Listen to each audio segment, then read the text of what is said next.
Amazing comedian Kyle Brownrigg is in town this weekend. He's recording an album, and he's with us right now. Hello, Kyle Brownrigg. Hello. It's good to have you here on the couch again here. It's good to be here. Yes. I'm glad you're happy about it. Rogers Daytime. Yes. Okay, so you are a comedian. I am. How many years have you been doing this? I've been doing comedy for 6 years. Yeah. Started in Ottawa. Yeah. Yeah. Okay. So why did you six? Because you're a fairly young man. Why did you want to get into this crazy business? You know, I get asked that question a lot, and the answer is honestly, I never really did want to get into it. It just happened. Yeah. It was like I signed up for an open mic. I did a competition. I won a competition. I got a lot of attention. It just kind of snowballed, and then eventually it was what I did. Okay, so the first time you got up, though, on that stage, what's going through your mind? When you know they call up your name and you've got to get up there and you've got to make people laugh? Don't throw up. Okay. That's definitely going through my mind. Did you throw up afterwards, perhaps? No. It actually, the second you got off stage, gone. Yeah. But before you're about to go up, you feel like sick, and you're just like, oh my God, don't. Until you get your first laugh. Until you get your first laugh. Then you feel pretty good. And you feel pretty good. Okay, it's happening at Yuck Yucks this Saturday, the live album recording. Now this is your first album. Okay, so what made you decide to all of a sudden, like, let's put this into the history books forever? Because I need money.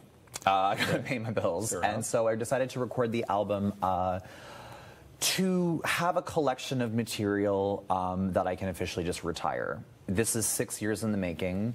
It'll be all condensed into one album, and then I won't have to do that material anymore, make some money off of it by getting some radio plays and make some royalties off of that, pay some rent for my basement apartment, and yeah, just move on to my next sort of, I guess, set of jokes in the future. Which you're probably always writing continuously? I think so. Yeah. It's self-expression. Comedy is like always just making jokes about your life, and so you should always be writing in the sense where if you're talking about your life, then yeah, it's just kind of like one and the same. It's just it's self-expression. So you're based out of Toronto now? Yes. And you moved there not too long ago, a couple of years? June 2017, yeah. Things are going good?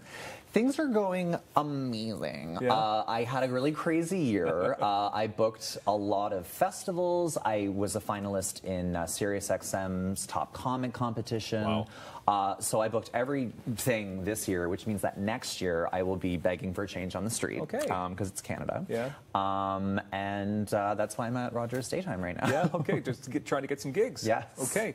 Can I ask you about that? Because actually you have a Just for Laughs connection recently as well. Yes, I was selected to perform in the Just for Laughs Homegrown Comedy Competition. It's sort of like the next generation of comedy in Canada.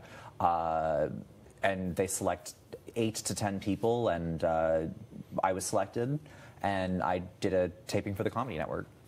Yeah. All right. So when do you know when that's going to air? It has already aired. Has it? It's old news. I'm a has-been already. You are, People are over it. But it's on Crave TV. Check it out. All right. There you go. There's some plugs.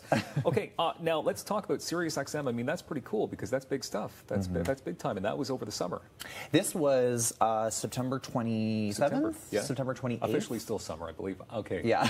No. It was, it's the nationwide search for Canada's next top comic, and a $25,000 prize at the world tour and spots at Just for Laughs. And I lost, so thank you so much for allowing me to relive that experience. I was robbed. I guess I probably should have voted for you a little more often, but because I know you were heavy on social media plugging this, and we were all proud of you in the community, seeing you go this far, and you are, and now you've got this CD album. I mean, not many people record albums, so that's pretty cool. No. So, like I mentioned, Saturday, tomorrow night, 7 o'clock, Yuck Yucks downtown in Elgin. So 7 o'clock and 9:30. And 9:30. Okay. And 9:30. So are they being recorded in 2 different shows? We're going to do 2 shows and then just, I guess, take the best of whatever we produce. Yeah. You know, because somebody could heckle me, I could totally mess up a joke. Yeah. I could get drunk, which is a very likely possibility. You know, you just got to have options. Okay. So what kind of humor do you give the people, Kyle Brownrigg? Edgy, humor. I talk about my relationships. I talk about my life. I'm not observational. I'm not like, what's the deal with toasters? It's not my thing. I mostly just make fun of myself a lot, and a lot of edgy one-liners. And I'm just fun. I'm just a fun party girl. Yeah. And can I mention too, because I've seen you so many times, you were also great in Saved by the Bell when I grew up. Yes. I used to do a joke about that, but then people told me to stop. Because you look like Screech. I look so much like Screech. He stabbed somebody, so depending on how his interview goes, we'll see. We don't want to talk about Screech anymore. Oh, and quickly, a quick plug for Howl and Roar Records as well. Yeah, so Howl and Roar Records is created by Alison Dorr, who is John Doerr's, who's a famous comic from Ottawa as well. We know him around here. Sister. Okay. And she has produced this label that's specifically for LGBTQ women and people of color, mostly women, but also POC and LGBTQ voices in comedy, and she's trying to really plug those voices in the industry and get some money for some comics. So. All right. Good work, Kyle Brownrigg. 2 shows. 2 shows. Tomorrow night, 7 o'clock, 9:30. Yes. Yuck Yucks. And people can be part of your album. They can heckle you. I would hope not, but yeah. Kyle Brownrigg, amazing guy, comedian. We've got much more daytime coming up in moments right here on Rogers TV.